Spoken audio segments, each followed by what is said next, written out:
వైద్య విద్యార్థిని ప్రియాంక మృతి కేసులో పోలీసులు దూకుడు పెంచారు. ఇద్దరు నిందితులను కస్టడీలోకి తీసుకున్న పోలీసులు దర్యాప్తును ముమ్మరం చేశారు. నిందితుల నుంచి రాబట్టిన వివరాలను సీన్ రీక్రియేషన్, సీసీ కెమెరా దృశ్యాలు, ఇతర సాంకేతిక ఆధారాలతో సరిపోల్చుకుంటున్నారు. ఘటన ఎలా జరిగింది, నిందితుల కదలికలు ఎలా ఉన్నాయి అన్న అంశాలపై ఒక్కో ఆధారాన్ని జల్లెడపడుతున్నారు. వీడియో చిత్రీకరణ చేసి సమగ్ర నివేదికను కోర్టు ముందు ఉంచనున్నారు. దర్యాప్తు జరుగుతున్న తీరును మా ప్రతినిధి వెంకటరమణ గ్రౌండ్ రిపోర్ట్ ద్వారా అందిస్తారు.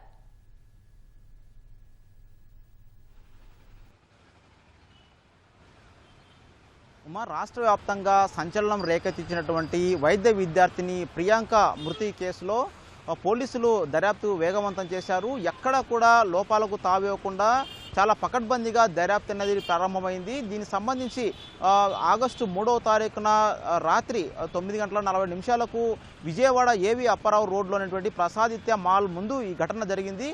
ఆ రోజు 9:40 మాల్ నుంచి స్కూటీపై తన స్నేహితులతో బయటికి వస్తున్నటువంటి మెడికో ప్రియాంకను వెనక నుంచి వేగంగా వచ్చినటువంటి కారు ఢీకొట్టింది. 3 సార్లు బ్రేక్ వేసి ఒకసారిగా ఢీకొట్టి వేగంగా వెళ్ళిపోయిన పరిస్థితి ఉంది. దీంతో అక్కడ తీవ్రంగా గాయపడినటువంటి ప్రియాంక తదనంతరం చికిత్స పొందుతూ బ్రెయిన్ డెడ్కు గురై మరణించడం జరిగింది.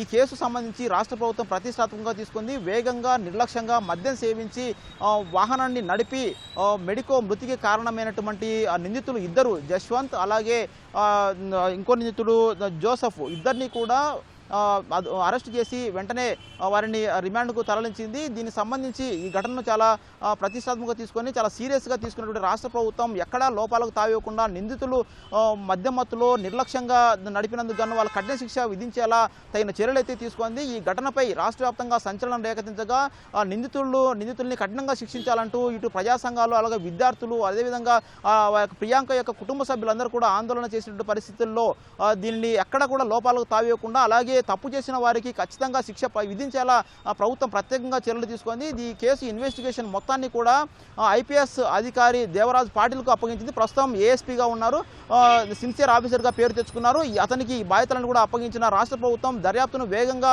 పూర్తి చేసి నిందితులకు సంబంధించిన ఆధారాలన్నీ కూడా సేకరించి కఠిన శిక్ష పడేలా చర్యలు తీసుకోవాలని చెప్పేసి ఆదేశాలు జారీ చేసింది. దీంతో కోర్టులో పిటిషన్ వేసినటువంటి పోలీసులు నిందితులను కస్టడీలోకి తీసుకున్నారు. నిన్న ఉదయం 11 గంటలకు సమయంలో నిందితుల్ని కస్టడీలోకి తీసుకున్నటువంటి పోలీసులు సుదీర్ఘంగా వారిని విచారిస్తూ ఉన్నారు.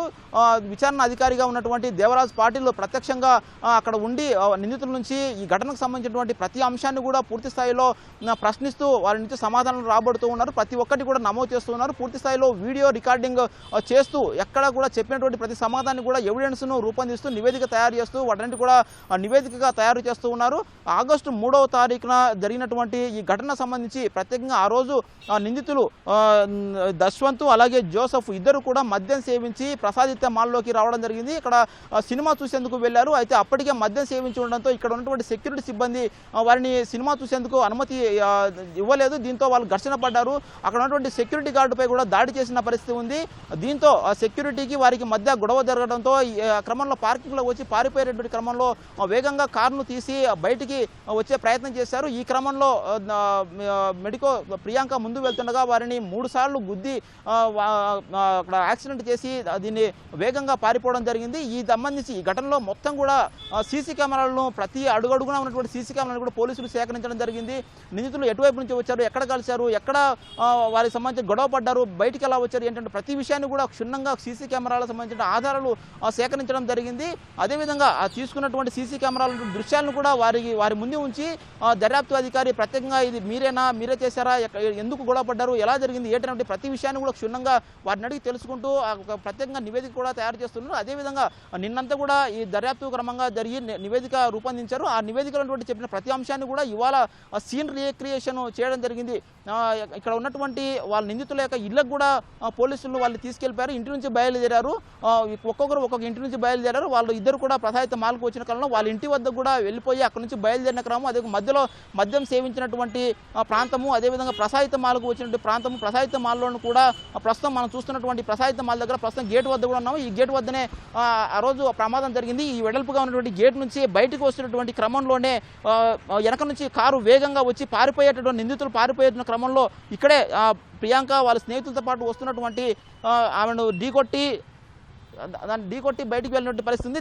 దీనికి సంబంధించి సమగ్రంగా ఆధారాలు సేకరించి నిందితులకు ఎట్టి పరిస్థితుల్లోనూ తప్పించుకోకుండా ఉండేలా పోలీసులు అయితే పటిష్టంగా నివేదికలు రూపొందించి పటిష్టంగా ఈ చర్యలు కూడా తీసుకున్నారు. పూర్తి స్థాయి ఆధారాలను సేకరించి ఈ నివేదికను మొత్తాన్ని కూడా కోర్టులో ప్రవేశపెట్టినారు. తద్వారా ఎక్కడ కూడా లోపాలకు తావేయకుండా నిందితులు తప్పించుకోకుండా కఠిన శిక్ష పడేలా రాష్ట్ర ప్రభుత్వ ఆదేశాల మేరకు పోలీసులు పకడ్బందీగా చర్యలు తీసుకునేటువంటి పరిస్థితి ఉంది. రాజమహేంద్ర నుంచి కెమెరామన్ సూర్యప్రకాష్ కలిసి వెంకటరమణ. రైట్, ధన్యవాదాలు వెంకటరమణ.